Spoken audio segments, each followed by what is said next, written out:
भगवान को पुत्र बनाने के लिए मनुष्य में कैसी योग्यता होनी चाहिए?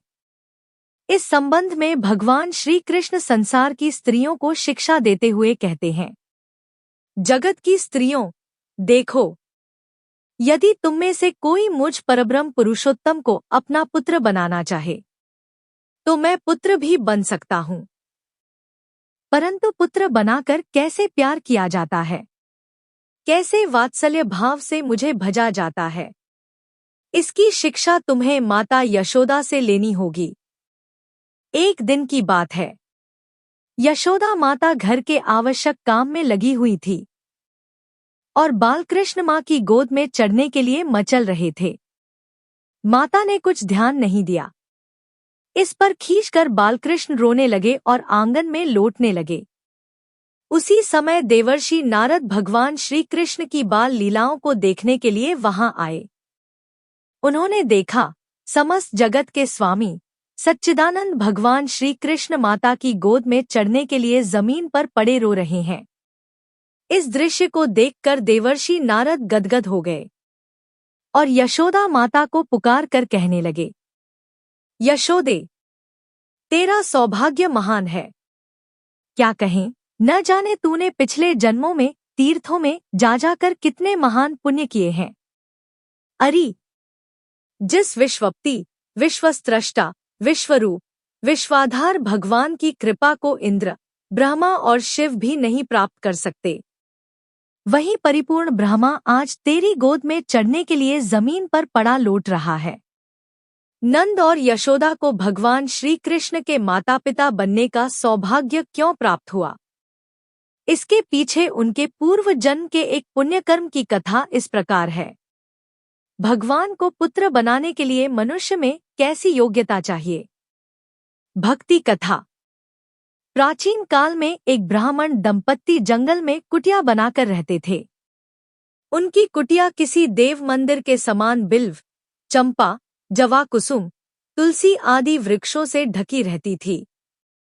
पति का नाम था द्रोण और पत्नी का नाम था धरा देवी। दोनों भगवान के परम भक्त थे और सदैव ठाकुर जी की सेवा पूजा में मग्न रहते थे। द्रोण भिक्षा मांग कर लाते तो धरा देवी भोजन तैयार करती। पति को भोजन कराने के बाद कुछ शेष रहता तो खा लेती, अन्यथा पानी पीकर ही संतोष कर लेती थी। एक बार द्रोण भिक्षा मांगने के लिए गए। धरा देवी झोंपड़ी में अकेली थी।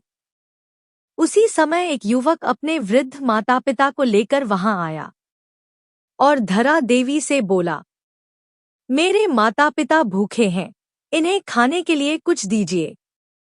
धरा देवी ने कहा, मेरे पति भिक्षा लेने गए हैं, अभी आते होंगे।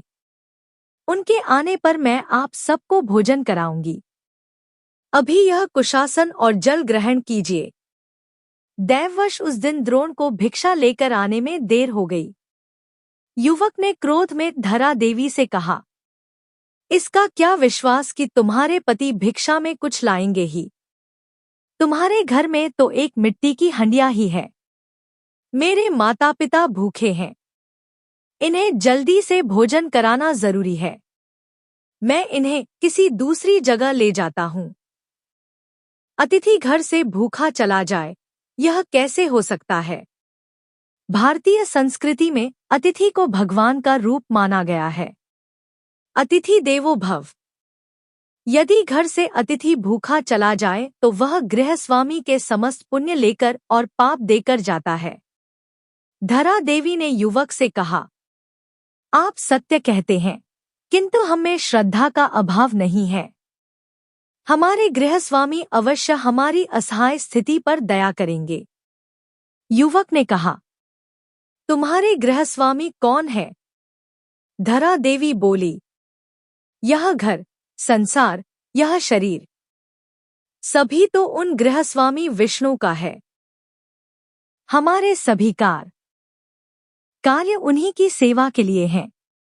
युवक ने निष्ठुरता से कहा, श्रद्धा से देवताओं की तृप्ति होती है। मनुष्य के पेट की ज्वाला तो श्रद्धा से शांत होने से रही, उसे तो भोजन चाहिए। मेरे वृद्ध माता पिता भूख से पीड़ित होकर मूर्छित हो रहे हैं। अब हमें आज्ञा दो। जरा रुको, मैं पास के गांव से भोजन लेकर आती हूँ, धरा देवी ने युवक को रोकते हुए कहा। धरा देवी ने पास के एक गांव में जाकर बनिए की दुकान से भोजन सामग्री बंधवा ली। उन्होंने कभी वन से बाहर चरण न रखा था, न ही किसी दुकान से कोई वस्तु खरीदी ही थी, इसलिए उनको यह पता नहीं था कि दुकान से वस्तु लेने पर पैसे देने पड़ते हैं। बनिए ने पैसे मांगे। धरा देवी ने कहा, मेरे पास तो पैसे नहीं हैं। धरा देवी अत्यंत रूपवती थी। उनके रूप को देखकर दुकानदार के मन में विकार आ गया। काम विमोहित होकर दुकानदार ने कहा, तुम्हारे पास जो है वही दे दो। ऐसा कहकर बनिए ने धरा देवी के स्तनों की तरफ इशारा किया। सरल हृदया धरा देवी समझ न सकी कि विश्व में इतने अधम जीव भी होते हैं। जिस हृदय में साक्षात नारायण निवास करते हैं, उसमें ऐसा कुत्सित विचार भी आ सकता है। माता के पास ईश्वर के उपहार स्वरूप दुग्ध रूपी अमृत कलश है, जिनकी पवित्रतम अमृत रूपी दुग्धधारा से अबोध शिशुओं का पोषण होता है। अतिथि नारायण रूप होता है। अतः मैं अपने नारायण और अतिथि दोनों की सेवा के लिए कुछ भी करूंगी। ऐसा विचार कर धरा देवी ने दुकान पर गुड़ आदि काटने की तीखी छुरी रखी थी, उससे अपने दोनों स्तन काटकर बनिए को दे दिए और भोजन सामग्री लेकर कुटिया की ओर चल दी। यह दृश्य देखकर दुकानदार मूर्छित हो गया। कुटिया तक पहुंचते हुए धरा देवी का शरीर रक्त से लथपथ हो चुका था।